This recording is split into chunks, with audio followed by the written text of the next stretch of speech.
श्रेया अभी ऑफिस पहुंची ही थी कि फ़ोन बजा। उसने देखा तो एलिना का कॉल था। एलिना श्रेया की बेंगलोर में सबसे अच्छी फ्रेंड थी। जब श्रेया की बेंगलोर में जॉब लगी थी तो एलिना ने ही वहाँ फ्लैट ढूंढने में उसकी मदद की थी। अपना घर मिलने से पहले कुछ महीने श्रेया एलिना के घर ही रही थी।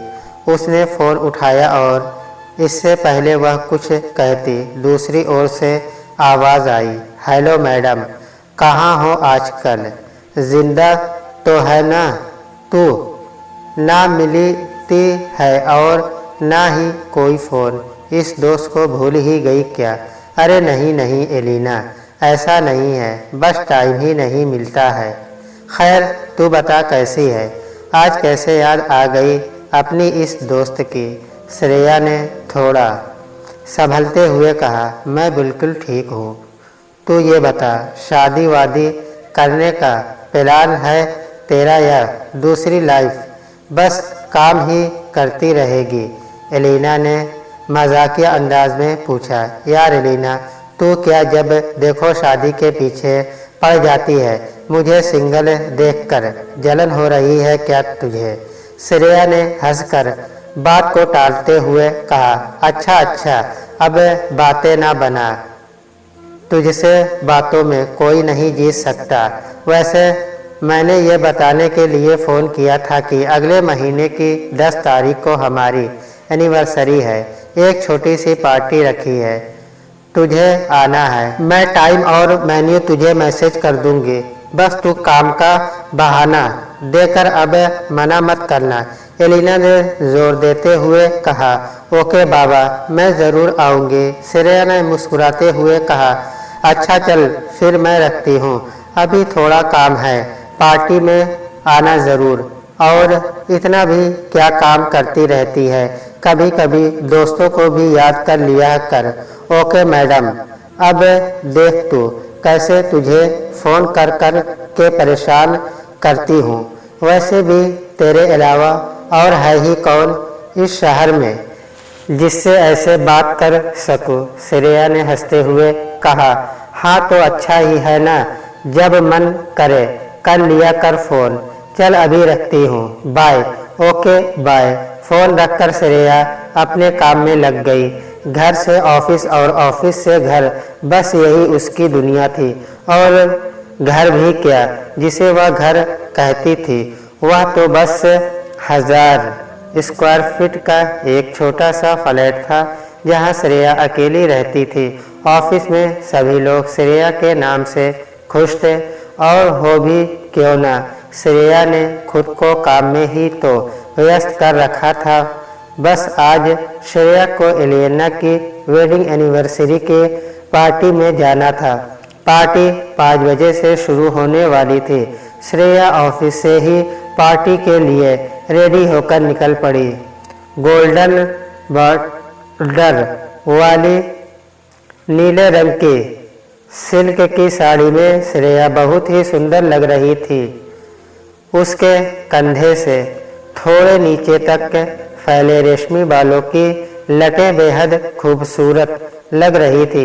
उसे पहले एक अच्छा सा गिफ्ट लेना था और फिर टाइम से पार्टी में पहुंचना था। उसने ऑफिस के नीचे से रिक्शा ली और कमला गिफ्ट सेंटर पहुंची। वहां से एक एक्सक्लूसिव सा शो पीस गिफ्ट पैक कराया और फिर वहीं से ही ओबरॉय होटल के लिए कैब बुक की। शाम के 5 ही बज रहे थे। कैब भी टाइम से मिल गई थी। 15 मिनट में श्रेया पार्टी में पहुंच गई थी। पार्टी शुरू हो चुकी थी। ऊपर से नीचे तक दुल्हन की तरह सजी धजी एलिना अपने पति के साथ सभी गेस्ट का स्वागत कर रही थी। दूसरी तरफ एलिना का 10 वर्षीय बेटा अपने कुछ फ्रेंड के साथ पार्टी एंजॉय कर रहा था। उसने जाकर एलिना को गले मिलते हुए विश किया, हैप्पी वेडिंग एनिवर्सरी। फिर उसने उसके पति विनीत को हाथ मिलाते हुए विश किया और गिफ्ट दे दिया। अभी वह एलिना और उसके पति से बातें कर ही रही थी कि पीछे से किसी ने आवाज़ दी, श्रेया। उसने पलटकर देखा तो देखती ही रह गई। ब्लू शर्ट और ब्लैक कोट में 5 फीट 9 इंच का एक आकर्षक व्यक्तित्व वाला युवक उसके सामने खड़ा था। उसे ऐसा लगा जैसे वह कोई सपना देख रही हो। वह मन ही मन बुदबुदाने लगी, क्या तुम सचमुच मेरे सामने खड़े हो या ये केवल मेरा वहम है? उसके मुंह में शब्द मानो जम से गए थे। तुम यहाँ? उसने मुश्किल से संभलते हुए कहा। वह कुछ देर के लिए मुख बना रहा और एकटक श्रेया को देखता रहा। उसे जैसे अब भी यकीन नहीं हो रहा था कि उसके सामने जो लड़की खड़ी है वह श्रेया है। फिर थोड़ा संभलते हुए कहा, हाँ, विनीत मेरा फ्रेंड है। अभी कुछ दिनों के लिए काम से बेंगलोर आया हुआ था तो विनीत ने इनवाइट कर लिया। ओह ओके, मैं और एलिना भी दोस्त हैं तो इसलिए बस इतना ही बोल पाई श्रेया। दरअसल शेखर और श्रेया एक दूसरे से बहुत प्यार करते थे। यहाँ मैं आपको बता दूं, शेखर और श्रेया का प्यार बिल्कुल अलग था। उन दोनों को एक दूसरे को सिर्फ फोटो में ही देखा था। वे एक दूसरे से कभी मिले नहीं थे। यही तो खास बात थी उसके प्यार की कि बिना मिले ही वे दोनों एक दूसरे के साथ भावनात्मक रूप से जुड़े हुए थे। बातें भी रोज रोज कहाँ हो पाती थी, बस हफ्ते में 1 या 2 बार ही बातें होती थी और वह दिन श्रेया के लिए पूरे हफ्ते का सबसे खूबसूरत दिन होता था। वे दोनों सोशल मीडिया के जरिए मिले थे। आजकल सोशल मीडिया के जरिए बहुत गुनाह हो रहे हैं, पर शेखर और श्रेया के रिश्ते में ऐसी कोई बात नहीं थी। वे दोनों तो गुनाह की सोच से भी परे थे। यह उन दिनों की बात है जब श्रेया कोलकाता में अपने पेरेंट्स के साथ रहती थी और CA के एग्ज़ाम की तैयारी कर रही थी। शेखर भी चंडीगढ़ के एक हॉस्टल में रहकर अपनी मेडिकल की पढ़ाई कर रहा था।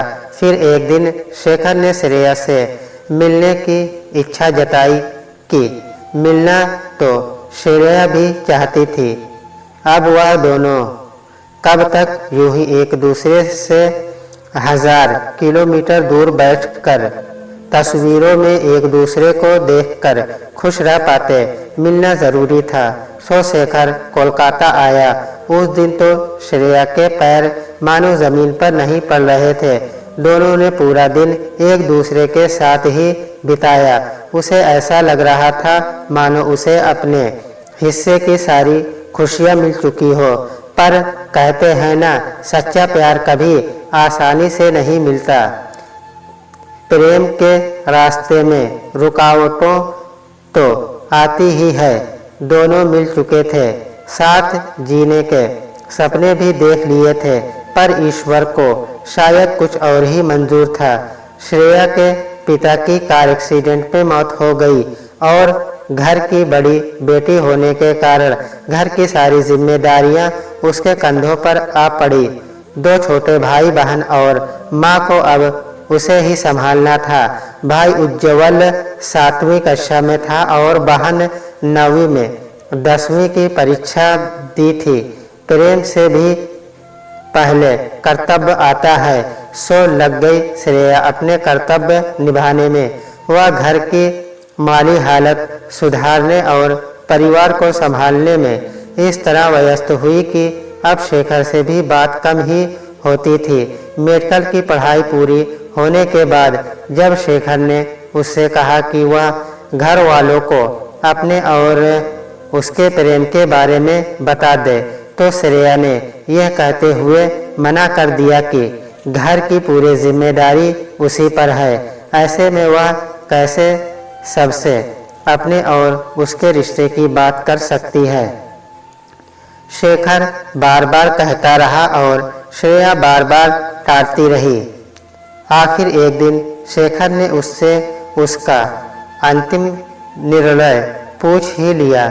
श्रेया, क्या हमारे रिश्ते का कोई भविष्य है भी या नहीं? श्रेया कुछ देर चुप होकर कुछ सोचती रही, फिर बोल पड़ी। शेखर, तुम अपनी जगह सही हो और मैं अपनी जगह। तुम हमारे रिश्तों को एक नाम देना चाहते हो और वो सही भी है, पर मेरी अपनी कुछ मजबूरियां हैं और मैं अभी तुम्हारे साथ नहीं आ सकती।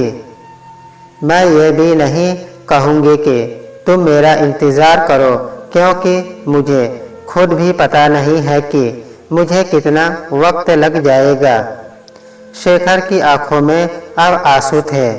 उसने रूधे हुए स्वर में कहा, ऐसा तो मत कहो श्रेया। मैं जानता हूँ कि तुम इस वक्त मेरे साथ नहीं आ सकती, पर तुम्हारा इंतज़ार करने का हक तो मत छीनो मुझसे। मैं बिना किसी शिकायत के अपनी पूरी ज़िंदगी तुम्हारे इंतज़ार में गुजार सकता हूँ।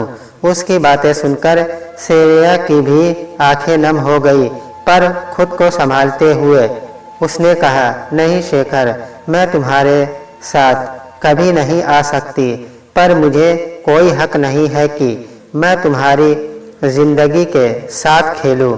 तुम शादी कर लो और अपना परिवार शुरू करो। कह देना बहुत आसान है, पर यूं अकेले जीवन नहीं गुजारा जाता। अब तक शेखर ने श्रेया का हाथ पकड़ लिया था और बेबस निगाहों से श्रेया की ओर देखते हुए बोला, ऐसा मत करो मेरे साथ श्रेया। किस बात का बदला ले रही हो मुझसे? मैं तुम्हारे बिना नहीं रह पाऊंगा। अगर कोई नाम नहीं दे सकते हम इस रिश्ते को, तो फिर ऐसे ही सही, पर अपने साथ होने का एहसास तो मत छीनो मुझसे। श्रेया मजबूर थी। वह नहीं चाहती थी कि शेखर अपना भविष्य उसके इंतजार में खराब कर दे। आखिर यही तो होता है प्यार, जिसमें दोनों को अपनी नहीं एक दूसरे की खुशियों की फिक्र होती है। श्रेया ने अपना हाथ छुड़ाया और दोनों हाथों को जोड़ते हुए कहा, प्लीज शेखर, मेरी बात मान लो। जाओ और जाकर अपनी दुनिया बसाओ। मेरे लिए अपना भविष्य मत खराब करो। इतना कहकर भारी कदमों से श्रेया वहां से चली गई। उसके बाद कई बार शेखर ने उसे कॉल किया, पर श्रेया ने कोई बात नहीं की। फिर 2 महीने बाद श्रेया ने बेंगलोर में एक जॉब के लिए अप्लाई किया और फिर जॉब मिलते ही बेंगलोर शिफ्ट हो गई। उसने अपना फ़ोन नंबर भी बदल लिया था। उसने यही उम्मीद की थी शायद कोई कांटेक्ट नहीं रहेगा, तो हार कर शेखर भी मूव ऑन कर ही लेगा। दिन, महीने और फिर साल यूं ही बीतते गए और दोनों ना कभी मिले और ना ही कभी बात ही हुई। ना उसे पता था कि शेखर क्या कर रहा है और कहाँ है, और ना ही शेखर के पास उसकी कुछ खबर थी। लेकिन आज 5 साल बाद किस्मत ने एक बार फिर उन्हें मिला दिया था।